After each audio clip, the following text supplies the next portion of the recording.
So while I was editing the last video, I was working on a building down at the shopping district. I need to finish harvesting this stuff though, and then I can. Wow, really though? Okay, we're just gonna take care of all these flowers so I can plant some more. And we're gonna harvest this. I need these because not because I like eating coarse fruit and randomly teleporting in different directions. I need these because I need what do you call it? End rods. End rods are critical to my tunnel corridor design that you saw in the last episode. And I don't really feel like going to the end and gathering a whole bunch of end rods off the sides of end cities. So I'm just going to do it the hard way. This also comes with the added step of needing blaze rod. Really? That one, oh, come on, that one had to have hit it. We don't have a blaze farm because I don't think we've ever really needed one. I'm not going to build one. That seems obnoxious to me at the moment. But I will just run around a nether fortress and kill the blaze as they come up. I think there's a spot. I'm wrong. We do have a blaze farm. HT built one at the start of the season. Yes, HT's a good guy like that. It's not. It's a manual farm, but that's okay. I don't need tremendous amounts. It's just for the corridors that run through the base here. Okay. How many arrows can I put into this flower before it decides to break? There we go. So this is it's not a bad way to get your chorus fruit. It helps you practice your bow skills, which I am obviously lacking. Welcome back, Serenity Season 2. I've been doing work. I built a building. I did. I did. It's not here though. It's not here. This is. I'm gonna build something here soon. I think. I was watching these things grow last night while I was setting up this grow area, and they are interesting. Sometimes they grow, sometimes they don't. Sometimes they go sideways. Sometimes straight up. You never know. I mean, you know when the plant is ready because it gives you these purple version of the flowers that you have to shoot off with a bow, but you never really know when it's going to be ready. It's not like a 10-minute timer and then all of a sudden the plant's ready. It's whenever the probability that the plant is going to grow fails, that's when the plant stops growing.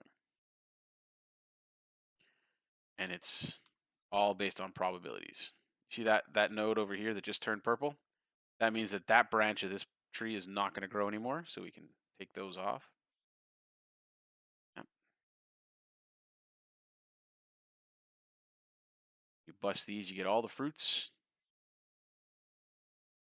All right, so we can plant them back. When they're short, they seem to grow much faster. I think that's by design.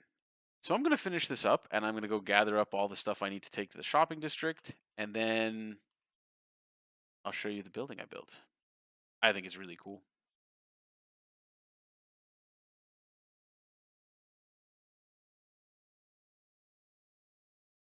So it's official. The portal has been moved. It's now in here. And yeah, the door works. The portal works. Oh, I forgot. I need a flag.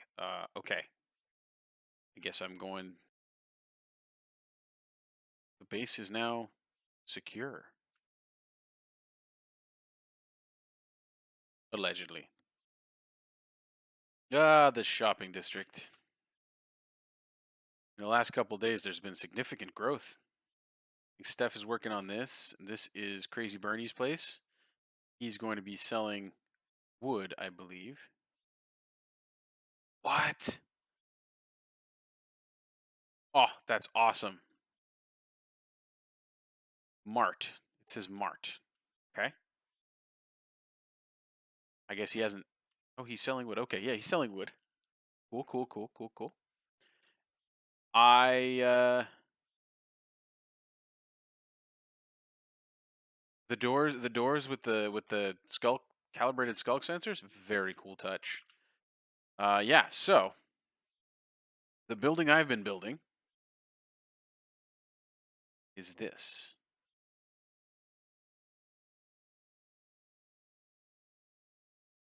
So this is meant to be the armor shop for the division. Oh, they put flags. Very nice. I was very inspired when Seth built his Brutalist brain sculpture building for the concrete shop that he did to get back into building in a Brutalist style. So I picked the most iconic and possibly one of the most reviled Brutalist buildings that exist. That is the Boston City Hall. And I also took a building from Montreal, Place Bonaventure, which has also brutalist elements to it. And I kind of smashed them together and made this thing. Obviously, it's a lot smaller and less grandiose than either of those two buildings, but it is a shopping district and it took me forever. It was like 3 days of just nonstop working on this thing and putting in all the little details to make it look weathered. Looks best from over here, I think, just back here. It's a good angle to look at it from. So this is going to be the armor shop, and it is done. And I'm very happy it's done because I got sort of tired of working on it. So let's get this flag in a more prominent place, a little higher up on the building. Put it right here, like that. Very good. And I mean, we'll leave these flags for now, just so everyone is very aware that it's a division building. Maybe they'll stay forever. They're kind of nice here. I like it. I like it. Yes. So inside it is empty because I haven't put anything in it yet. That's why I'm here today. I'm here to stock it. So I need this real quick. Just put that down in here. So this is going to be the employee area, I guess, the staff area. There's nothing else in the building. It just sort of empty floors. Yeah, so that's what it looks like upstairs above the shop, which is just down there. So I think what we're gonna do, we're gonna put some barrels here, like this. I, of course, had all the foresight in the world and definitely brought everything I need to do this interior. Definitely, 100%. Didn't forget anything. It's pretty dangerous around these parts, so I'm gonna just head off to my ramen shop to have a nap. There's another thing I want to do in this episode. I've been staying at this ramen shop the entire time I was building that building. No, no, no. I've had enough of your nonsense. Where are you? Come back here. Okay, whatever. I don't have time for that guy. So I spent a lot of time in here sleeping and sorting materials and everything. And I think it would be nice for me to finally decorate this. I'm really enjoying having a place in the shopping district to rest during construction projects that take more than 5 minutes. So I think that's something I'm going to get to shortly. Yeah, that's right. Burn. I can hear you burning out there. You want to attack me while you're on fire like those zombies the other day? Come at me. No? You're just too busy burning up? Oh, dive bomb? Maybe? No? Okay, whatever. Ouch. All right, so we're going to need to put a little bit more. This shop is kind of empty. All right, I'm going to head back to somewhere where I actually have things with which to build. Then I'll be back. All right, so I was on my way back from gathering some stuff, and I was walking by Vegan's head shop, and the head shop roars at you. First of all, it scared the heck out of me. Second of all, that's really cool, Vegan. Really cool.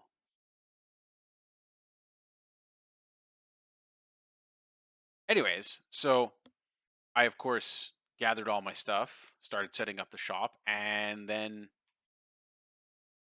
realized I left some stuff back at the base when I got back here. So I've consumed a ton of rockets. It's a good thing that we make rockets.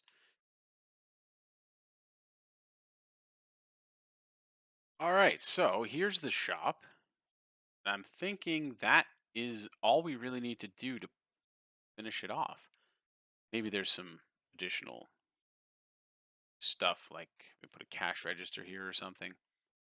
So the staff area is still empty. That's fine. We have our shulkers with gear. I don't have a price for them yet, so the shop is going to stay under construction until we figure that out. Basically, that's it. We got some anvils here in case there's some additional. I know we had some plans for additional add-ons and things like that, so we'll probably stock that up soon. And these anvils will help any customers who need immediate anvil services. Much time has passed since my last recording, and many things have happened on the server. We had a 10,000 day celebration. There was an auction. There were some court cases that arose due to the incident at the 10,000 day celebration. If you want to know more about that incident, you should check out Jay's video, HT's video, and Compass's video on that. This is what the division higher ups had to say. The TNT division has issued the following statement regarding the regrettable incident that occurred during the recent 10,000 Days ceremony and celebration, an event intended to honor a significant milestone in the community's shared progress and endurance. On July 5th, 2025, during the scheduled festivities marking the 10,000th day of operation, an unexpected detonation occurred on site, resulting in significant disruption to the event and the temporary displacement of all attendees. Preliminary reviews have identified one individual known in our community as Hightower as responsible for deploying unauthorized explosive materials in the vicinity of the main gathering area. The individual in question has been placed on indefinite administrative suspension pending the outcome of an internal review. The TNT division wishes to express its deepest regret that what was meant to be a celebratory and unifying occasion was impacted by the actions of a single operator acting outside the scope of sanctioned protocol. We acknowledge the understandable frustration, concern, and confusion this event may have caused, and we are actively engaging with stakeholders and community representatives to ensure full transparency as the review continues. While Hightower has been affiliated with various infrastructure and demolition efforts within the organization, we wish to clarify that the actions taken during the ceremony were neither endorsed nor authorized by the TNT division. All official demolition procedures are subject to rigorous safety protocols, oversight, and risk assessments. These standards were not followed in this instance. The TNT division operates under a commitment to precision, responsibility, and operational safety. Events such as this do not reflect our broader values or the conduct we expect of those operating under our banner. That said, we also recognize the need for continual improvement, particularly as we grow and evolve alongside communities we serve. To that end, we are undertaking a comprehensive audit of all celebratory and ceremonial protocols involving pyrotechnic or explosive displays, with the goal of refining our preventative measures and minimizing the possibility of future disruption. We remain committed to rebuilding trust and to ensuring that milestones of this magnitude can be marked with safety, dignity, and the joy they deserve. Additional details regarding the findings of the internal review, as well as any procedural updates, will be shared with the public as they become available. In the meantime, we thank the community for its resilience, patience, and continued support as we move forward. We understand the seriousness of the moment, and we are committed to learning from it. Anyways, here I am at the ramen shop because I did, in fact, make myself a little bit of an apartment to live in, but more than just a bed and some chests. It's a simple place. It doesn't have a kitchen because the kitchen is down there, obviously. There seems to be a bug on the server, and Seth and I both experienced it. I used to have a painting on this wall and it disappeared. And Seth has had several paintings disappear as well. So just imagine, just imagine there's a painting here, and it was beautiful and it looked great. So this is the bedroom area, separated by one of those I don't know what you call them. They're like pseudo walls. See them a lot in Supernatural. You know that they have in all the motel rooms they go to. There's always some kind of wall like that. And yeah, so this is my apartment. It's does the job. I'm under the impression that some other people sleep here when I'm not around, and that's okay. That's okay. It's a good spot to sleep in, which is what I'm going to do right now because it's night. Now, since it's been so long since I've been here, We should have a little look at Jay's courthouse. This thing is super cool. Ow. This was built in response to the events that I mentioned earlier, but inside, not that the outside is not impressive, but the inside of this place is so cool. Courtrooms look like this. Amazing work Jay did here. Absolutely. So now, whenever someone needs to be prosecuted for something, Judge Steph can see to it that justice is served.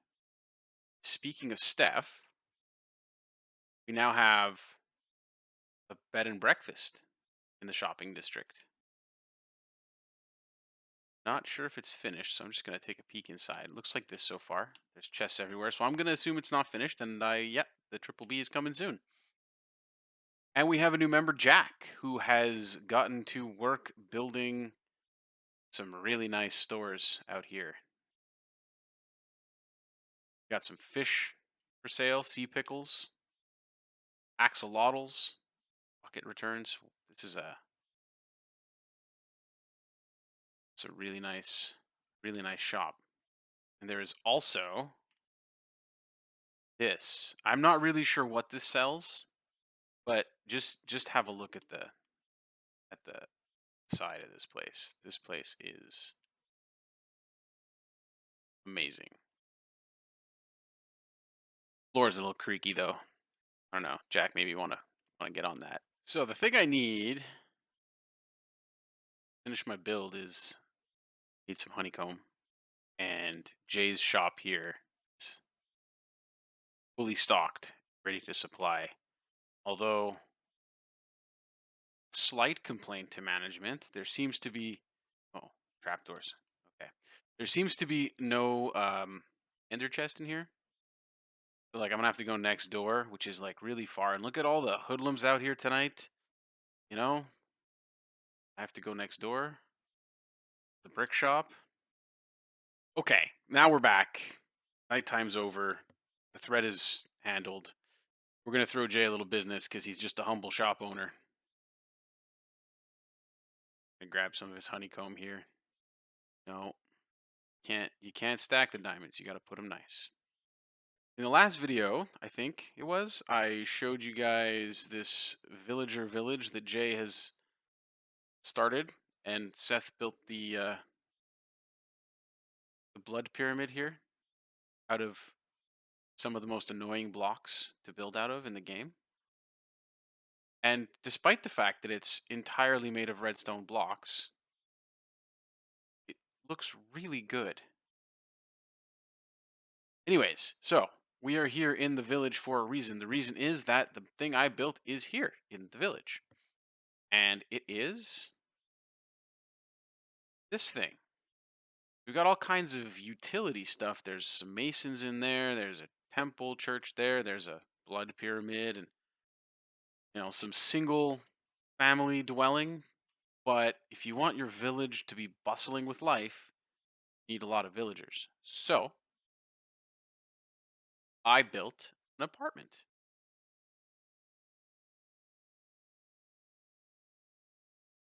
The road has not been finished. The digging crew has not come through, and materials are still on back order. But as soon as I figure out what all these blocks are, there will be a road here. So this building was inspired by an apartment building I used to live in. Kind of looked like this, not really, but colors were the same. Again, leaning towards the brutalist style, concrete, and this andesite that looks like messed up concrete. That was a thing that his name was Paul Rudolph. Paul Rudolph, the architect, famous for his brutalism and for making his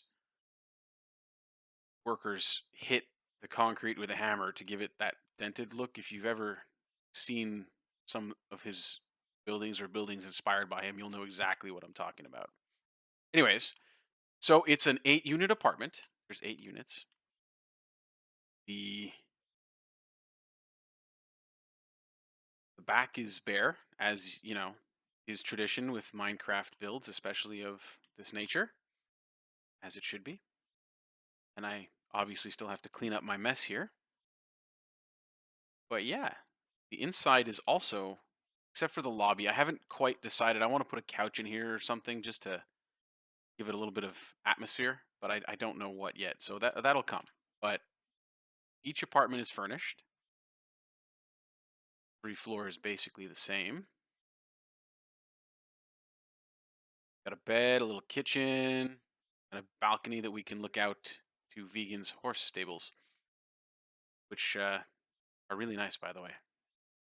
Oh yeah, there is a second style of unit. So this is style A of units, and if you want to pay a little more monthly rent, you get a table and chair set up in your kitchen area. See the shopping district. We can see my armory over there. So this has been another video that has taken me a very long time to record, and I think it's done.